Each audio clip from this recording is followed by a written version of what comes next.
Hi friends, today we're talking about crochet winter accessories.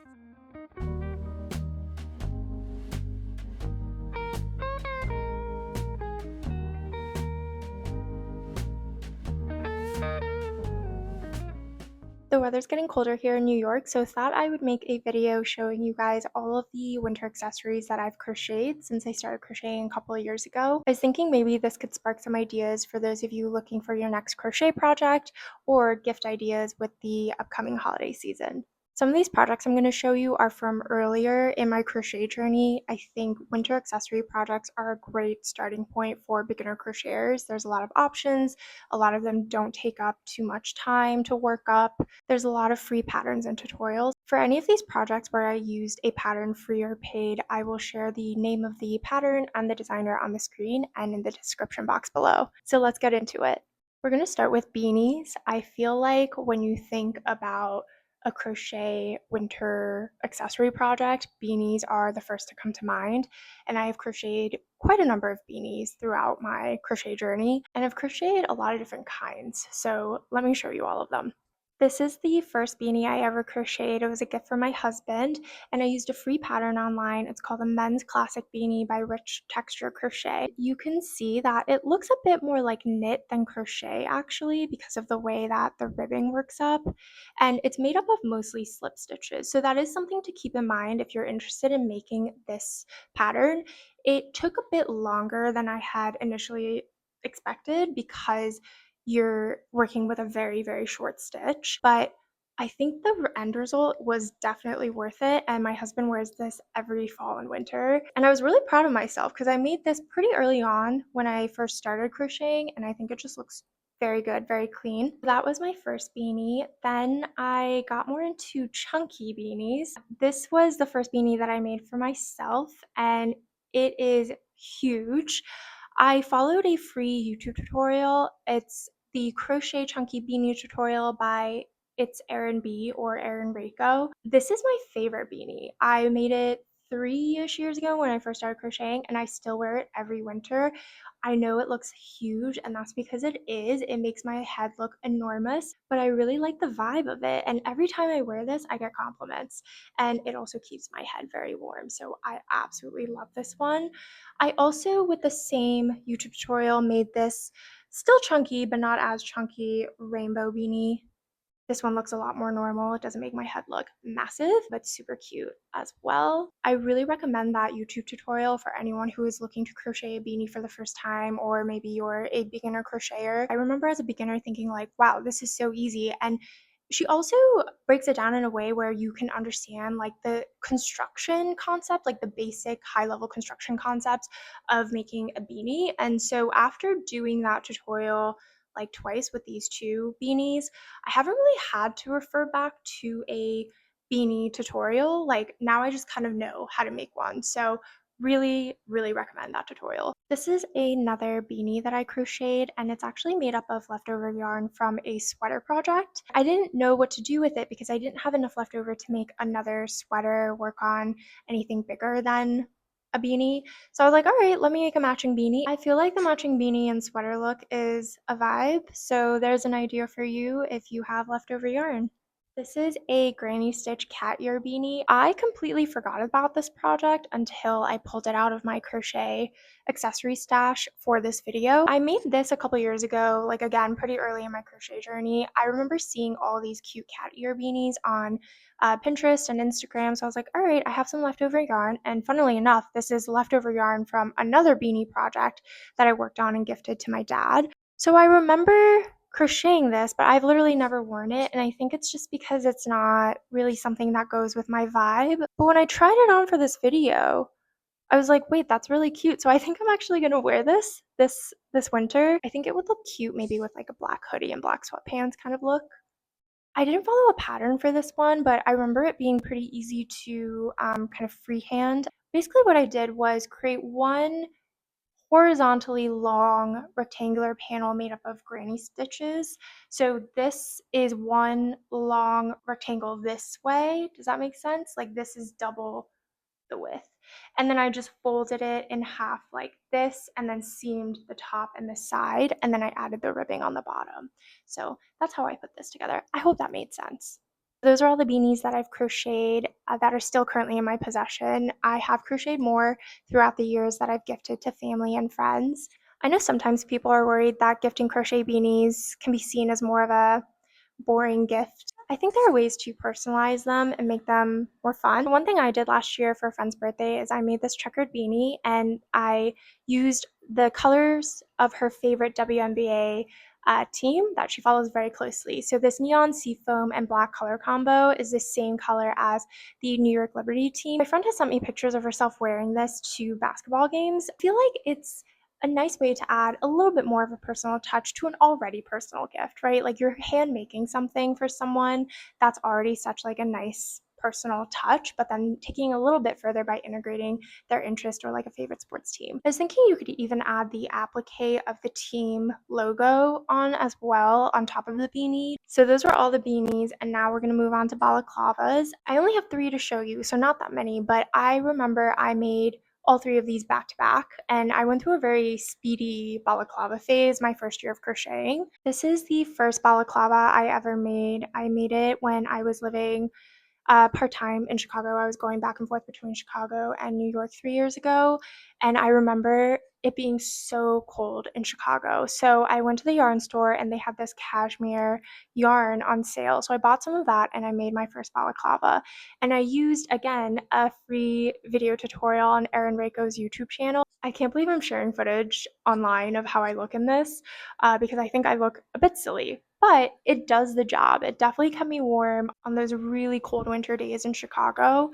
Although I don't love the way that I look when the hood is up, I will actually just wear this out with the hood down and just wear it as a neck warmer because the yarn is so soft and warm. I would say actually that's how I wear most of my balaclavas. Like I very rarely actually put the hood up. I just wear it around my neck and kind of let like the hood peek out. After I finished this project, I had some leftover yarn, so I made matching mittens. I used a pattern called Flower Top Crocheted Mittens by Realm Designs, and this is a paid pattern. I remember the pattern being super easy to follow and they turned out so cute. I used a little bit of pink and white leftover yarn that I had as well, and they go super cute together. This is the second balaclava that I crocheted, and if any of you were on Crochet Pinterest like 3 years ago, you may recognize this design because there was this one picture that I swear to God had a chokehold on, well, at least on my Pinterest, maybe not the entire crochet community, but I feel like I could not get away from this picture. It was a picture of a woman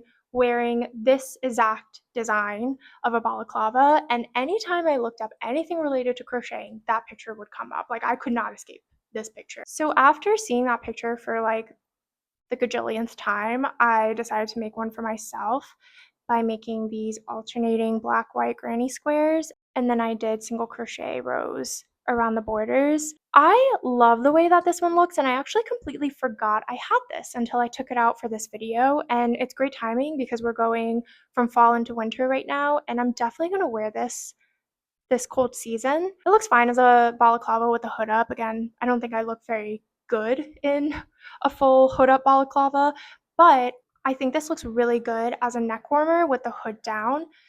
The only thing I'll say is as a winter accessory, I don't think it's gonna actually keep you that warm because you have all these holes in between the granny stitches, but that's okay. It's for the vibes, you know? The last balaclava that I crocheted is this one.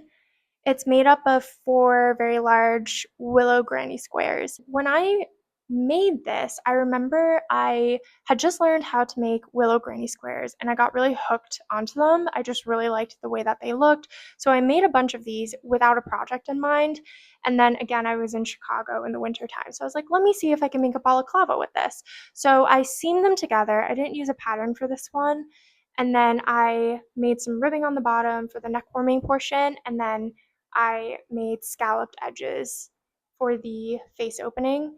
And I think this one looks so cute, again, as a hood. And I like the way that this one looks on me with the hood up compared to these two because the opening is large. It's more like a hoodie hood rather than like a balaclava ski mask hood. And I think that's a lot more flattering on me. Again, not really going to keep you warm because of all the holes in the granny square portion, but definitely super cute as a little winter accessory. And this one would at least keep my neck warm because it's ribbed. Now we're moving on to scarves and neck warmers. This is probably one of my favorite categories for crochet accessories because I find them very usable. Like sometimes I will crochet, a shirt or a cover up or a bag, and I don't necessarily use them. But when it comes to scarves, I have used all of these very regularly throughout the colder seasons. So let me show you what I have worked on. I think this was the first scarf slash neck warmer I ever crocheted. This is a bobble stitch neck warmer. I used a free pattern for this. It was the free crochet cowl neck warmer pattern by Annie Design Crochets. I remember it being a really easy pattern to follow, very beginner friendly, so really recommend it. And I use this every winter. I think it goes with everything. It's just really easy to pull over. And I really, really like the way that the bobble stitches look here, especially as a beginner. It was exciting to make something with a bit more texture than the typical single crochet, double crochet, triple crochets. So I really recommend it as this was pretty easy as a beginner, but the end product I was super happy with. For this project, I used a cashmere yarn, and I know cashmere is very pricey, but sometimes they'll have it on sale at my local yarn store and I'll pick it up then. For anything that touches my neck area, I have to use 100% wool, and even better if it's cashmere. I'm very sensitive there, so if something like irritates my skin, I will break out in a rash. So I usually try to invest in, natural fibers, higher quality yarn, especially if it's going around my neck. Another scarf that I've crocheted is this estrid shawl by Tanja's Crochet. This was a paid pattern. It was really easy to follow, and I love the shape of this scarf. It tapers on the edges, so it just lays really nicely. It's a chunky but not too chunky scarf, and I love the texture on the ends. Admittedly, I ran out of yarn in the last couple stitches on the edge here, and I really did not want to go back to the yarn store and buy a whole new ball of this color. So I got this very bright pink fuchsia leftover yarn and added that as my little pop of color on the edge. And actually, I've gotten some compliments on it. So while it wasn't intentional, I think it adds a little something. This is my most recent scarf project. This is the Estrid scarf by Tanja's Crochet. So this is actually the smaller version of the previous scarf by the same designer. So I really enjoyed crocheting that larger scarf, but wanted something a little bit smaller around the neck and ended up with this. I love the way this one turned out. I've already worn it a couple times and I just finished it a few weeks ago. I love the color of this, and I've been able to pair it with all sorts of outfits. Again, this is a paid pattern. It was really easy to follow. I really recommend it. If you're looking for a faster gift idea, I think this is a great one. It only took me a few days, and I think the shape of this is so nice. I'm definitely going to be wearing this all throughout winter. We're going to move on to the final category of winter accessories that I've crocheted, and that is shawls. Shawls are my absolute favorite thing to crochet. I at first didn't even think about putting them in this video because I don't think of them just as winter accessories. I use them all year round. And I've seen some questions online, people asking, how do you use them? How do you wear them? You can use them so many different ways, all 4 seasons. I wear them in the summertime, especially summer evenings. I'll just throw a shawl around my shoulders if I'm wearing a dress or a t-shirt. In the winter, I will wear it as like a full wraparound chunky scarf. When I'm working from home and it's a little chilly, I'll just put it over, like almost like a little blanket over myself. And I've also worn them more like a poncho. Could even wear them as swimsuit cover-ups depending on what kind of material you used. So there's just so many ways to use them. I think they are the most useful crochet accessory that you can make. Starting with this gorgeous ivory color lace weight yarn shawl. This is the relaxation shawl pattern by A la Sascha, and it uses, again, lace weight yarn. It was my first time using lace weight. It honestly was not as bad as I thought it was going to be in terms of how quickly or slowly it worked up. I found the pattern to be super easy to follow, and the shape of it is just so gorgeous. This shawl holds a really special place in my heart because I crocheted it specifically for my wedding weekend. If you're looking for like a cute little shawl to wear, maybe for some kind of like bridal event or bridal shower that you can just throw over your shoulders, this is so cute. I can also wear this wrapped around my neck. I would say that this pattern is advanced beginner friendly. So if you have, a couple projects under your belt and you know how to read patterns, I think you should be able to follow this one. It's very well written. I know some people are sometimes scared to take on projects that use lace weight yarn because they're worried with how long it's going to take. Obviously, it was not a super fast project to work on given how fine the yarn is. However, it didn't take me that long. Like, it didn't take as long as I had expected. So don't let that deter you from trying this pattern. And the end product, I think, is just so worth it. It is so gorgeous. The next shawl that I've crocheted is this one. I use the Seaglass shawl pattern by Knotsewcute, and it has these gorgeous leaf lace designs on the edge. I was kind of scared to take this project on when I first saw a picture of it because I hadn't really done a lot of lace work before, or any lace work really, but I just thought it was so beautiful and I was like, let me give it a try. This pattern is so well written. It includes like a graphic detail on top of the written detail that just made it very easy to follow. Once I got into the groove of the leaf design, it wasn't that hard to just kind of keep going. Like, I didn't have to keep referring to the pattern every single stitch, if that makes sense. Don't let like the complex look of the details here scare you because it was a lot easier than I thought it was going to be. That said, I would say this is probably more for intermediate crocheters. It might be a bit much for a beginner or even like an advanced beginner. Maybe if you're looking to go from advanced beginner to like more intermediate patterns, this is a good one. It does require a bit of like paying attention row by row to make sure that you're building the lace detail properly. I use this yarn that has like little tinsel in it. I don't know if you can really see the sparkle details in there. So I absolutely love this one. I wear it around my shoulders, but I also wear it as like a wraparound scarf in the wintertime. And I think this red color matches a lot of things, especially in the fall and winter. Last but certainly not least is this amazing shawl. This is the yinthe shawl pattern by Berniolie Designs. It's probably my most worn crochet accessory ever. It is made up of this lacy detail throughout most of the shawl, and then one side of the triangle is made up of this sunburst floral stitching, and the contrast between the two types of designs is gorgeous, in my opinion, especially in this kind of variegated colored yarn. I use this shawl so often. For example, when I'm working from home, I'll just throw it over my shoulders if it's kind of chilly, like a blanket scarf. In the colder seasons, I just wrap it around my neck as a, again, blanket scarf, neck scarf. And then in the summertime, I just throw it on over my shoulders, or I will like wrap it around my front like this and wear it more like a poncho. I just think the design of this shawl is perfect. I would probably recommend this pattern for intermediate crocheters, or if you're like an advanced crocheter looking to kind of level up a bit to the intermediate level. The pattern is super well written, so very easy to follow as long as you know all your stitches, you know how to read patterns, so highly recommend it.